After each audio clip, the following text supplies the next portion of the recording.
My name is Dr. Steve Parson. I'm a local pastor in Richmond, Virginia for 35 years.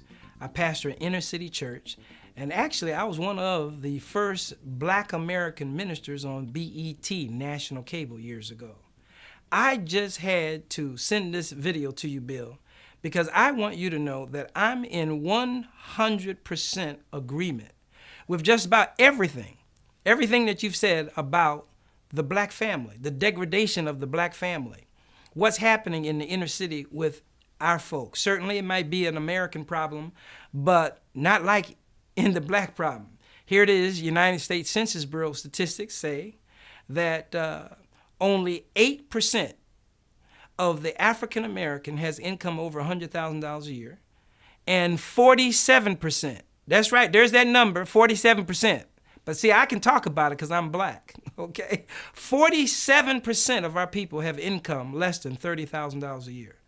Again, according to the United States Census Bureau statistics, that's the poorest of any ethnic race in America. Now, the question is why? Well, the primary reason is that we're dying. There's a moral decay, as you mentioned, even with the entrepreneurs in our community. You know who the entrepreneurs are in the black community? The drug dealers and the hip hop artists. Are you with me? But all of the rhetoric and all of the words that they're feeding our young people, it's just incredible. We're killing our babies with abortion, okay, which actually is black genocide. Okay, as you mentioned, over 70% of our women are having babies out of wedlock. Okay, it's just incredible. And then, as you said, we have these so-called leaders, you know, the Al Sharptons and the Jesse Jacksons aren't saying one word about it.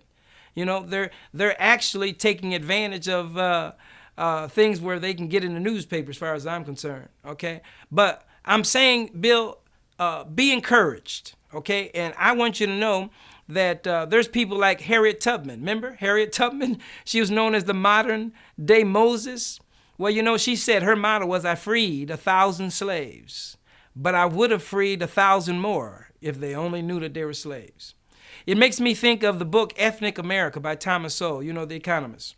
In his book, he said, during the time of emancipation and proclamation, slave owners, which in my opinion represented the system, okay, the system, the slave owners would get with each other and say this: teach the Negro how to work, but never let him learn how to take care of himself. Keep him dependent on us for a job, and then we'll never be concerned about him leaving. He's not going anywhere. We don't need fences to change because he does not know how to make a living without a job. Well, as a result of what I call that education, today we only have 2%. That's it. 2 to 3% of the black American is either self-employed or own a business. And here it is, we have the President of the United States, you know, who feels as though it's his responsibility to give us jobs.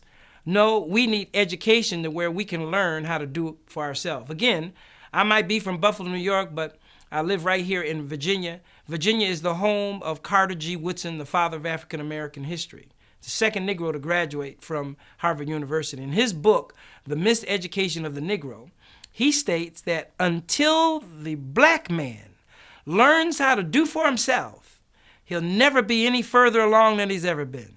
So, Bill, we've got to do something. We're doing something. Again, I'm 35 years in the inner city. We're teaching people how to be self-employed. We're teaching people how to do for themselves. We're teaching people to get out of this welfare mentality.